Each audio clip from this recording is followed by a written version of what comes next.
Hi friends! Welcome to our channel. ஆ ஸ்கூல்ல வந்து நித்திக்கோட ஃப்ரெண்ட் நிவின் போல.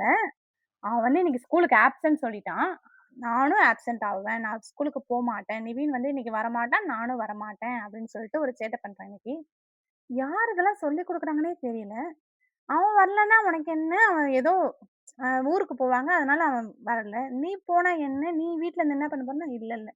அவன் வரலன்னா எப்படி நான் கிளாஸுக்கு போ முடியும்? அப்படின்னு சொல்லிட்டு மார்னிங் ஒரே பிரச்சனை. அதெல்லாம் போணும் நித்தி. ஏன் இது போல உனக்கு நம்ம ஊருக்கு போம்போது நம்ம ஆப்சென்ட் எடுத்துக்கலாம். ஒண்ணும் பிரச்சனை இல்ல. அவன் இன்னைக்கு ஊருக்கு போயிருக்கான்னா, அவன் போட்டும் அப்டின்ட்டு நான் விட்டுட்டேன். இதெல்லாம் யார் இப்பவே கட்டடிக்க சொல்லி தராங்கன்னு தெரியல. போக்கூடாது நம்ம ஃப்ரெண்ட் வரலன்னா நம்ம போக்கூடாதுன்னு. யுகேஜி கிளாஸ் தான் படிக்கிறான். அதுக்குள்ளவே இப்படியா? இன்னும் ஃபியூச்சர்லலாம் என்னென்ன பண்ண போறான்னு தெரியல. ஒரு பயமாவே இருக்கு. நெக்ஸ்ட் நேத்து வந்து பிரின்சிபல் மேம் கிட்ட கூட்டு போயிட்டாங்க போல. கொஞ்சம் சேட்டை பண்றாங்க, வால் பண்றாங்க, கிளாஸ்ல ஒழுங்கா உட்கார மாட்றாங்க அப்படின்னு சொல்லிட்டு. மேம் வந்து சும்மா பிரின்சிபல் மேம் சாக்லேட் குடுத்து அனுப்பிட்டாங்க போல. ஆனா பிரின்சிபல் மேம் கூட்டு போயிட்டாங்கன்னு சொல்லிட்டு இருந்தான். ஏன் கூட்டு போனாங்க நேத்திக்கு என்ன சேட்டை பண்ற? அப்படின்னு சொன்னா, நான் வந்து சேட்டை பண்ணேன். அதனால தான் கூட்டு போனாங்க. மேம் வந்து சாக்லேட் குடுத்தாங்க அப்படின்னு சொல்லிட்டு ஜாலியா சொல்லிட்டு இருக்கான். நம்மலாம் பிரின்சிபல் மேம் கூட்டு போயிட்டாங்கன்னா ஒரு பயத்தோட இருப்போம். ஆ என்ன ஆக போதோ தெரியலையே அப்படின்னு. அவங்களுக்குலாம் ஒரு சாக்லேட் குடுத்தா ஜாலியா இருக்கு. அவங்க எதுவும் மிரட்டாம சரி லைட்டா சொல்லிட்டு சாக்லேட் குடுத்து அனுப்பிட்டாங்க போல. யூகேஜி தானன்னு சொல்லிட்டு. இது போல இப்பவே பிரின்சிபல் மேம் கிட்டயே அப்படின்னு நினைச்சுட்டு இருந்தேன். நெக்ஸ்ட்டு ஃபிஷ்ஷ வந்து வாஷ் பண்ணி ஒரு 1 வீக் போல ஆயிடுச்சு. அத ஃபுல்லா டேங்க்லாம் வாஷ் பண்ணிட்டு, ஃபிஷ்ஷையும் லைட்டா கிளீன் பண்ணிட்டு, சேஞ்ச் பண்ணியாச்சு. இன்னைக்கு என்ன சமைக்கிறதுன்னே தெரியல. காய்கறி கடைக்கு போயிட்டு கூட நிக்கிறேன். என்ன சமைக்கலாம்? என்ன சமைக்கலான்னு. ஒரு 2 டேஸா உடம்பு சரியில்ல. எதுவுமே வாங்கி வைக்கலன்றதுக்காக, சரி இன்னைக்கு புதுசா வாங்கி சமைச்சுக்கலான்னு சொல்லிட்டு நெனச்சுட்டு இருந்தேன். சரி எனக்கு தெரிஞ்சது வரைக்கும் ஒரு 4, 5 காய் வாங்கிட்டு வந்துட்டு, மறுபடியும் எல்லாத்தையும் ஓப்பன் பண்ணி வச்சுட்டு, என்ன சமைக்கலாம்? என்ன சமைக்கலாம்ன்னு யோசிச்சுட்டே இருந்தேன். இப்போதைக்கு நுங்கு வந்து மில்க் ஷேக் போல போட்டுக்கலாம். அடுத்தது மஷ்ரூம வந்து கொஞ்சம் சூப் வச்சுக்கலாம் அப்படின்னு சொல்லிட்டு, வேற என்ன சமைக்கலாம்ன்னு யோசிச்சுட்டு இருந்தேன். நைட்டு சப்பாத்தி பண்ண போறேன். அதுக்கு குருமா வச்சுக்கலாம். அ இப்போதைக்கு புதினா, கொத்தமல்லி போட்டு ரைஸ் செஞ்சுக்கலாம் அப்படின்னு சொல்லிட்டு, நான் அதுக்கு செய்ய ஸ்டார்ட் பண்ணேன். இப்பதான் ரொம்ப யோசிச்சுட்டு சமையல் செய்யலான்னு ஸ்டார்ட் பண்றப்ப தான் கரெக்ட்டா நல்ல தண்ணி வந்துருச்சு. புடிச்சிக்கங்கன்னு சொன்னாங்க. அத வேற பிடிக்க போணுமா, இன்னும் நெறைய எவ்ளோ வேலை இருக்கு நல்லது அப்படின்னு சொல்லிட்டு, நல்ல தண்ணி புடிச்சிட்டு வந்தேன். ஆ நெக்ஸ்ட்டு ஃபோன் வந்துருச்சு. இது போல சாப்பிட வரேன் அப்டி சொல்லிட்டு, அதுக்குள்ள நானும் முடிச்சுட்டேன். எல்லாமே ஒண்ணு ஒண்ணா எடுத்துட்டு வந்து வச்சுட்டு இருந்தேன். என்ன பண்ணேன்னு பார்த்தீங்கன்னா, கொஞ்சம் அப்பளம் வறுத்து வச்சுட்டேன். நாளைக்கு நெத்திக்கு கொஞ்சம் ஸ்நாக்ஸ் பாக்ஸ்ல எல்லாம் குடுக்கணும்னு சொல்லி கொஞ்சம் அதிகமாவே வறுத்துட்டேன்.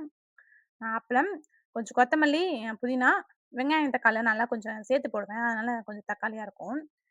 புதினா சாதம், அ நுங்கு மில்க் ஷேக் போல போட்டிருந்தேன். அதுக்கப்புறம் மஷ்ரூம் சூப் செஞ்சிருந்தேன். ஆ கொஞ்சம் தயிர் இருக்கனால கொஞ்சம் சாப்பாடு மட்டும், ரொம்ப அதிகமா வைக்கல. கொஞ்சமா சாப்பாடு மட்டும் ஸ்டாப் பண்ணியிருந்தேன். தயிர் சாதம் சாப்பிடலான்னு.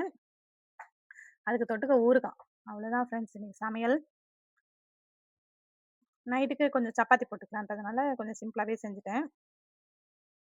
நான் ஆல்ரெடி ஷேர் பண்ணியிருப்பேன். இப்ப தான் நான் வந்து கேஸ் ஸ்டவ் வந்து சேஞ்ச் பண்ணேன். கொஞ்சம் எக்ஸ்பீரி ஆயிடுச்சு. ரொம்ப யூஸ் பண்ண முடியாத அளவுக்கு ஆயிடுச்சுன்னு. அடுத்தது வந்து இண்டக்ஷன் ஸ்டவ் வேல வைக்குது. ஆ இண்டக்ஷன் ஸ்டவ் இருக்கறனால தான் நான் என்னோட கேஸ வந்து கிட்டத்தட்ட ஒரு 4 1/2 மந்த் வந்து யூஸ் பண்ணுவேன். ஒரு கேஸே எனக்கு. பட்டது இண்டக்ஷன் ஸ்டவ் வேல வைக்குது. ஃபுல்லாவே கிராக் ஆயிடுச்சு. சைடுலலாம் போயிடுச்சு. அது ஆனா இப்பவே போல. கொஞ்சம் கொஞ்சமா போயிட்டே இருந்தது. இப்ப ரொம்ப ஷாக் அடிக்க போதோ அப்படின்னு அடுத்தது இந்த பிரச்சனை வருது. அது எப்படியாவது சேஞ்ச் பண்ணணும்னு கேட்டுட்டு இருந்தேன். "இப்ப தான வாங்கி தந்தேன்" அப்படின்னு சொன்னாரு.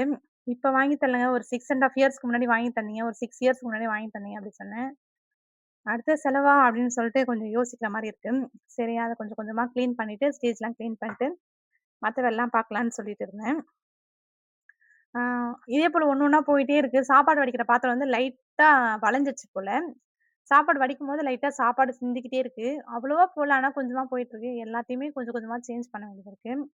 பருப்பு கடையறதுக்கு ஒரு மிஷின் போல வச்சிருப்பேன். அதிலயே மோரும் நம்ம சிலுப்பிக்கலாம். அதுவும் போயிட்டுருக்கு. என்ன ஒண்ணு ஒண்ணா போயிட்டுருக்கு. ஒரு பெரிய பர்ச்சேஸ் பண்ணணும் போல அப்படின்னு நெனச்சுட்டு இருந்தேன். ஒரு பிளேட் வேற இப்போ சாப்பாடு பிளேட் வந்து எதுக்கும் யூஸ் பண்ண முடியல. டக்குன்னு எ காய் கட் பண்றதுக்குலாம் தேவைப்படுதுன்னு யூஸ் பண்ணிக்கிறேன். டக்குன்னு சாப்பிட வரும்போது அதுவும் தேவைப்படுதுன்ற மாரி இருக்கு. அதனால ஒரு 2 பிளேட்டு, பருப்பு கடையிறது, இண்டக்ஷன் ஸ்டவ், சாப்பாடு வடிக்கிற பாத்திரம், நெறைய பர்ச்சேஸ் பண்ண வேண்டியது இருக்கு. ஒரு பெரிய லிஸ்ட் போடணும் போல, மளிகை சாமான் போல. என்ன பண்ணலான்னு பார்க்கலாம் ஃப்ரெண்ட்ஸ். ஓகே ஃப்ரெண்ட்ஸ் என்னோட வீடியோ பிடிச்சிருந்தா லைக் பண்ணுங்க, கமெண்ட் பண்ணுங்க, சப்ஸ்கிரைப் பண்ணுங்க. டாடா, பாய் பாய்.